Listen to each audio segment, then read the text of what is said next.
2020년 10월 7일 수요 저녁 예배 설교를 시작하겠습니다. 같이 보실 하나님의 말씀은 베드로전서 4장 12절에서 13절까지의 말씀입니다.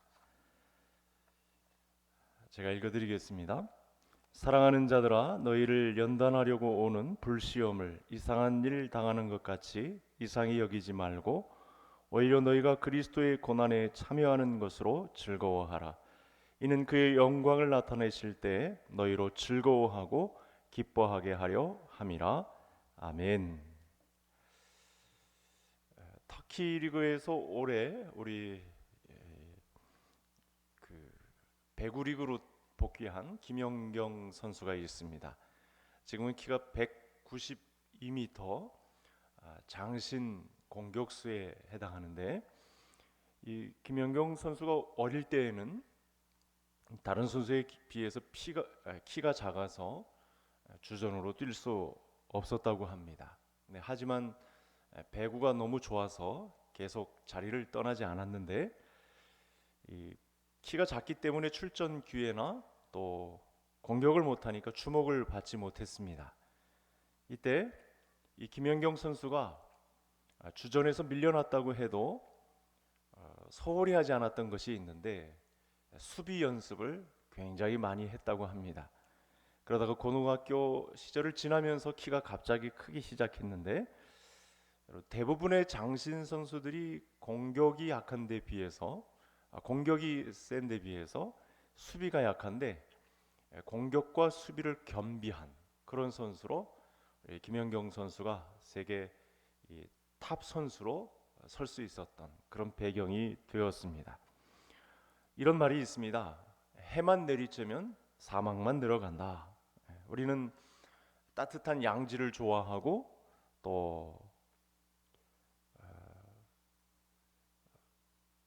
그늘은 싫어하지만, 우리의 성숙은 비가 내리고 바람이 부는 음지의 경험을 통해서 성숙을 이루어갈 때가 있는 것입니다. 힘든 시기에 무엇을 선택하며 사느냐, 이것이 인생의 갈림길이 결정이 되는 것입니다. 우리가 살아가면서 만나는 이 고난을 우리가 다 받아들일 수는 없지만, 고난 가운데 있는 하나님의 뜻을 발견하고 믿음으로 이겨낸다면 상당한 유익이 있을 것입니다. 고난에 가장 큰 유익이 있습니다. 잘못을 깨닫고 돌이키는 것이죠. 평상시에는 자기 자신의 모습을 보지 못하다가 고난이 오면 자기 잘못을 깨닫고 돌이키는, 새로워지려고 하는 그런 마음이 들게 되는 것입니다. 그래서 고난이 우리를 성숙해 합니다. 교만한 사람이 겸손하게 되고, 또 하나님을 멀리하던 사람이 정결하게 되어서 하나님을 가까이 하게 되고, 또 이기적인 사람이 다른 사람까지 생각하게 되는 이타적인 사람으로 변하게 되는 것입니다. 또 고난은 하나님의 부르심을 깨닫고 순종하게 합니다. 바울은 예수 믿는 사람들을 앞장서서 핍박하다가 빛으로 오신 예수님을 만나고 눈을 떠서 또 어둠의 기간을 보낸 이후에 사도의 역할을 감당하는 사람으로 등장합니다. 요나는 하나님의 말씀에 불순종했다가 물고기 뱃속에서 오랜 시간 어둠의 시간을 통해서 부르심에 순종하는 사람으로 등장합니다. 우리가 재난 속에서 당하는 고난은 사실은 다른 사람을 섬기기 위한 도구로 거듭나는 과정이 있습니다. 고난을 통과하면서 하나님의 위로를 경험하고, 그로 인해서 고난을 이겨내면 내가 경험했던 고난과 위로를 통해서 고난 가운데 있는 다른 어떤 사람을 위로할 수 있는 사람으로 서게 되는 것입니다. 이것이 내 인생을 통해서 품으신 하나님의 뜻임을 발견할 수 있습니다. 우리나라 이 국민 타자라고 불리는 야구 선수 이승엽 선수는 요미우리 자이언츠, 일본 야구 리그에서 아주 큰 역할을 감당하고 복귀를 했는데, 계속해서 4번 타자를 했지만 일본에 가 있는 기간 동안 사실은 8번 타자도 했고, 또 2군으로 내려가기까지 한 그런 수모의 기간을 거치기도 했습니다. 톱스타 선수가 2군까지 가서 선수 생활을 한다는 것은 자존심에 큰 상해를 입는 순간이죠.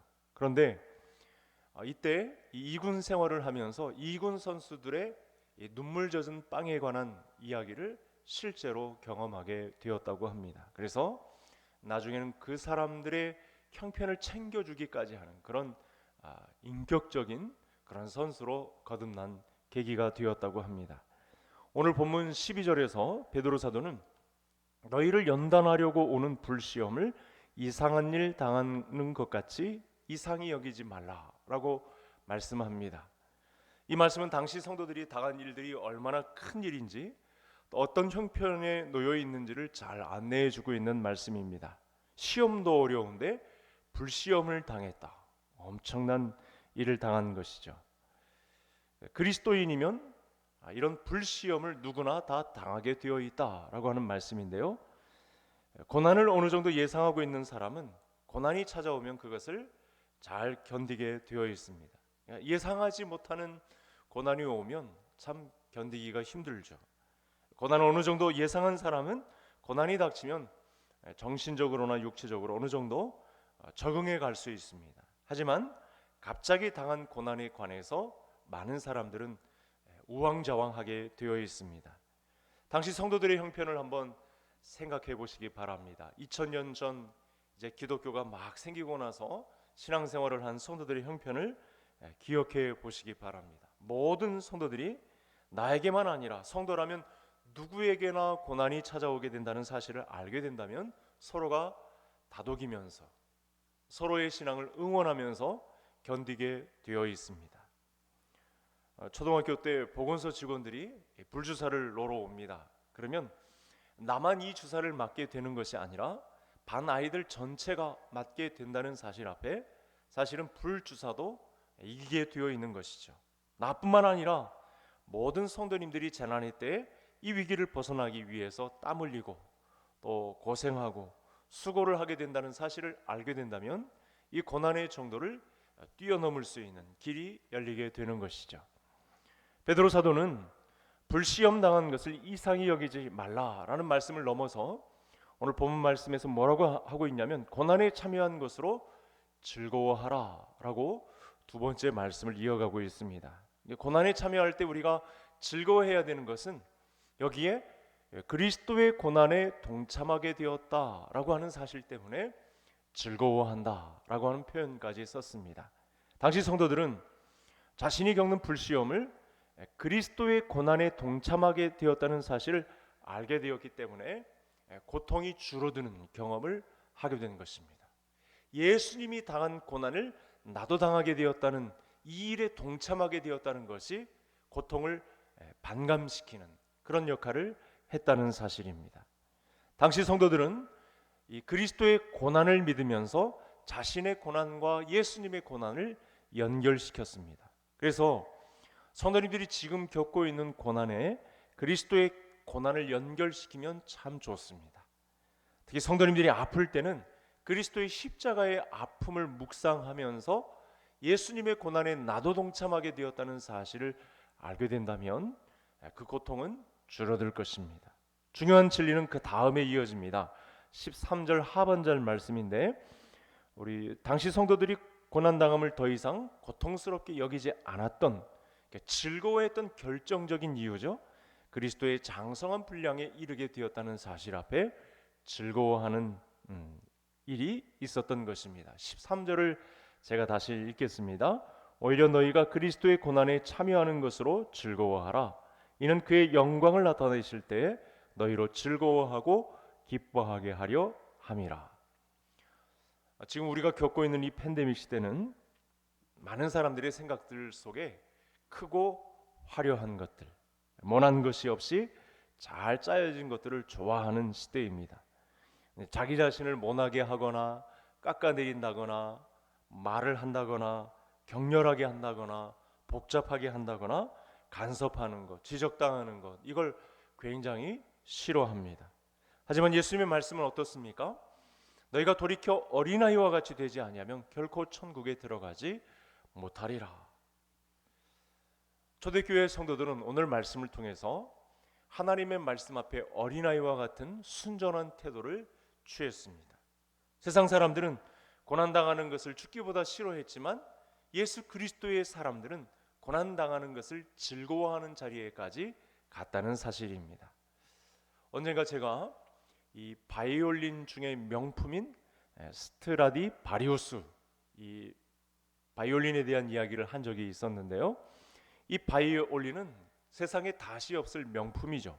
왜냐하면 이 스트라디 바리우스는 약 400년 전에 만들어진 최고의 소리를 내는 유럽의 바이올린입니다. 당시와 비교하면 제조 기술도 발달했는데 왜 그런 소리를 내는 바이올린은 왜 아직 없느냐, 이렇게 질문하실 분들이 있을 텐데, 이 질문의 결론은 나무의 재질에 있습니다. 400년 전 유럽은 한파가 계속해서 몰아닥친 그런 기후 변화가 극심했던 때를 맞이했었습니다. 그러니까 강추위 속에서 나무들이 제대로 성장하지는 못했습니다. 그러나 이 강추위가 계속되는 동안 성장은 더디지만 재질이 딱딱해지는, 재질이 견고해지는 기간을 거치게 된 것이죠. 여기서 스트라디 바리우스라고 하는 명품의 바이올린이 탄생되게 된 것입니다. 따라서 스트라디 바리우스는 나무가 자라면서 겪은 이 재질의 결과물인 거죠. 우리 예수님의 사람들도 마찬가지가 아닐까요? 재난의 과정을 통과하면서 성숙해진 사람, 영적으로 튼실해진 사람만이 아름다운 영혼과 인격의 소리, 하나님이 내게 부르신 명품 인생을 살아가게 된다는 사실입니다. 이 고난의 과정을 겪은 사람만이 새로워지고 깊어지고 온전해지는 결과물을 꺼내놓게 되는 것이죠. 자, 이 고난의 때가 반드시 하나님의 말씀을 기억하고 어린아이와 같이 순전히 하나님의 말씀을 받아들이면서 내가 가는 길을 그가 오직 아시나니 그가 나를 단련하신 후에는 내가 순금같이 되어 나오리라 라고 한 욥의 고백처럼 우리 모든 성도님들 이 마지막 순간에 진정한 아름다운 소리를 낼 수 있는 주님의 악기로 탄생되는 이 고통의 기간이 되시기를, 예수 그리스도의 고난에 동참하게 되었다는 사실로 말미암아 그분의 영광에 동참할 수 있다는 위로가 있다는 사실로 말미암아 어려운 때를 믿음으로 견뎌내는 우리 모든 성도님들 되시기를 주의 이름으로 축복합니다. 기도하겠습니다. 하나님 아버지, 우리 모두가 어려운 때를 지나고 있습니다. 이렇게 자난의 정도가 깊을수록 우리를 새롭게 하시고 깊이 있게 하시며 그리스도의 장성한 분량으로 자라게 하시는 뜻이 있는 줄로 압니다. 이 고난의 때를 달게 받고 오히려 즐거워하며 그리스도의 영광에 동참하게 되었다는 사실로 말미암아 모두가 즐거워하는 믿음이 성숙해 되는 기간이 되게 해 주옵소서. 예수님의 이름으로 기도하옵나이다. 아멘.